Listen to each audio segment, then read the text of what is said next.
ও ধার্মিকতার জন্য, তোমার রাজ্যকে বাড়ানোর জন্য আমি যেন এগিয়ে যাই। তুমি আমাকে সাহস দাও, তুমি আমাকে শক্তি দাও, তুমি আমাকে আজকের পবিত্র আত্মায় পূর্ণ করো তোমার কাজকে করার জন্য, তোমার রাজ্যকে বৃদ্ধি করার জন্য।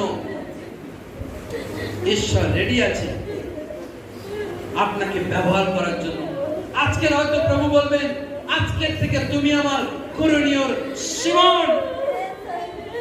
আজকে প্রভুকে বলুন, প্রভু আমি তোমার রাজ্যের জন্য এগিয়ে যেতে চাই।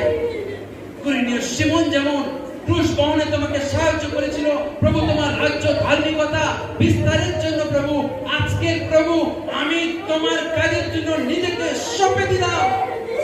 শুনুন ভালো করে, করণীয় শিমন ইচ্ছা করে এগিয়ে আসেনি, তাকে এই নিষ্ঠুর সেনারা নিয়ে এসেছিল। হয়তো কোনো পরিস্থিতি আজকে আপনাকে সাহায্য করবে ঈশ্বরের রাজ্যে বৃদ্ধির জন্য।